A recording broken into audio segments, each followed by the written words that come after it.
some 34 years fighting fire. The governor saying nearly all of the state's firefighting resources, 12,000 firefighters now actively working to suppress these larger complex fires. 500 square miles, an area 11 times the size of San Francisco, and destroying nearly 900 structures and threatening 30 whole neighborhoods to piles of rubble. Hey guys, how's it going? I just wanted to take this minute to make a real quick video on some reflections that I have done the past couple of weeks. I know it's been a while since I made a video. It's been like a month, and I had a video that I was working on that was pretty much completely finished and ready to be uploaded. But then, as life and all of its random events would have it, I just didn't find myself in a space of focus and motivation for YouTube due to things that I'm going to talk about in this video. But if you've been keeping up with the news, or even you live in the United States, you would know that California has been experiencing some pretty devastating fires throughout the entire state. Many people have been forced to evacuate their homes at a moment's notice, myself included. I'm one of those who unfortunately had to evacuate for about 2 weeks. Thankfully, I was able to take refuge at my girlfriend's house, which is about 30 minutes away from my house. Before I get into the core of this video, I just want to say that my heart and soul goes out to those who have lost their homes, those who have been less fortunate in their outcome due to this fire. I know plenty of people, plenty of friends of mine who have lost their homes and are left stranded, kind of not knowing what their life is going to look like a week from now, right? I can't imagine the troubling desperation that these people are experiencing right now. So again, my heart, all my thoughts go to you guys. Now let's rewind 2 weeks ago. I was sitting here just hanging out, playing video games, and I look at my phone on Facebook and I see, amongst all the political debate and just worldly affairs being broadcasted, you know, everything from COVID to the protests to this and that, all of a sudden I start seeing all these posts about my hometown being evacuated. So I basically ransacked my house and packed up more than half of my belongings, all these guitars, my amp, half of my clothes, half of my books, just anything that I would be devastated to lose in a fire. And made my way to my girlfriend's house, where, again, I stayed for about 2 weeks. Now, during that time, I had a lot of time to kind of prepare myself for the worst, right? Looking at Facebook every single day, checking CAL FIRE's updates, seeing if my place was still standing or not. I mean, and here I am, sitting in my house after repopulating, so no, it didn't burn down, thankfully. But that doesn't mean that it didn't come with some surreal, humbling thoughts. Now, the two most prominent things that came to mind during this time while I was wondering whether or not I was going to be able to go home are the concepts of gratitude and impermanence, the impermanence of all things, right? Let's start with gratitude. So, not only am I grateful for my place, obviously, being intact and safe to come home to, I'm grateful for the sense of community that I got to experience over the past couple of weeks. Seeing so many people in my town come together to take care of those who were less fortunate, but seeing the massive amount of people who care, do everything in their power to make their friends and their family and their neighbors feel like they had someone, right? One of the days that I was refuged, I went down to a discount store and picked up a bunch of things that I saw on a list that one of my local donation centers needed for refugees. And going to that store and then bringing a cartload of items to this donation center and seeing hundreds of people working together to sort through things, and lines of cars coming to donate items to families whose homes burned down, or even just people who evacuated and had nowhere to go, was just an amazing reminder at the good that is in this world, right? We're in a time where it's harder to see the good than the bad. But man, when you find yourself in a situation where shit has hit the fan and you see people coming together and being amazing human beings, it's a reminder that is much needed, or at least for me personally. One of the most depressing things about these wildfires, or at least in my town, is the fact that most of what was burning in my area were the Santa Cruz Mountains, the Redwoods. Many state parks, sanctuaries away from home that I've spent a lot of time hiking through, meditating in, spending summers down by the river with friends, and just a lot of solitude. These places throughout these redwoods are places that I've spent a lot of time growing into the person that I am today, and seeing them burn down and become piles of ash is a really depressing thing, right? I mean, when you look at the news and you see places that are burning down in other states, other countries, it's super sad. I mean, regardless, it's very, very sad. It's very, very depressing. But when it's a place that you yourself have spent a lot of time at, it's a whole nother level of sadness that comes about. Now, thankfully for me, a huge majority of the places that I've spent a lot of time in are safe and did not burn down, even though the fires did come close.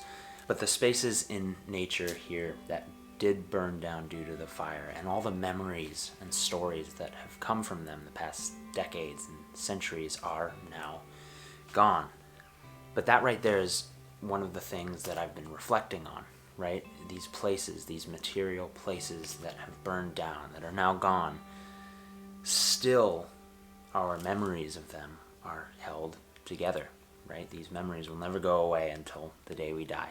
And these memories are what keep these places alive in our hearts, as cliche as that sounds, right? And so I was leaving my place, driving the night I evacuated, and I remember right before leaving my place, I had all my stuff packed, and I went around the house and closed all the windows, locked everything up, and I had this thought, this sort of hypothetical sense that I was never going to see this place again, right? And I kind of just looked around and took a minute to take in all the memories. I've only lived here for a couple months, so I wasn't going to be that devastated compared to a lot of people I know who lost their homes that have lived in there for 20, 30 plus years. But even living here for a couple months, I took a minute to look around and gather all the memories I've had in these short 2 months. And these memories that we have of the places that we've spent time in are priceless, right? There are personal associations and our personal stories and our personal bits of magic, right? So in times of distress, times of disaster, there's much to hold on to in the memories that we have. And so that's a big lesson that I was able to walk away with through this evacuation. And again, leading to the thought of the impermanence of all things. Nothing lasts forever. Everything it's certain that every single thing that you can think of will be gone one day. But the shitty thing about impermanence is you never really know when they're going to be gone. You really never know when you will lose the things that you love, the people that you love. And it's a scary demon to look in the eyes of when you come face to face with it, is the idea of losing your home and the idea of losing your past, right? And losing your place that you grew up. And I've lived in Santa Cruz my entire life, so seeing the whole county running around, freaking out, wondering what's going to happen it's a surreal experience. it's a very humbling experience to see shit hit the fan at this level. And so again, for those of you watching this video, I want you to take a minute to reflect on the things that you are grateful for, those things that are impermanent, that you still have in your life, that you're still able to enjoy, because many of the things that you have to enjoy that you may take for granted, there are people out there that are scared of losing these things and are at actual risk of losing them. And so a quote that I was thinking about the other day comes from Paulo Coelho, the author of The Alchemist, who says, "Anyone who has lost something they thought was theirs forever finally comes to realize that nothing really belongs to them." And so what this quote teaches us, or at least me, is the idea that we have this feeling that things belong to us, right? Our belongings, to our homes, to our neighborhoods, to our even our sense of self, which is made up through conditioning and our ideas. These things aren't really ours. They're gifts that are given to us for a time, and slowly over time, whether at fast pace or slow pace, fade away eventually. And to think about nature, right? These fires were started due to the lightning storms that caused chaos all over California, the dry lightning storms, and that right there is nature, right?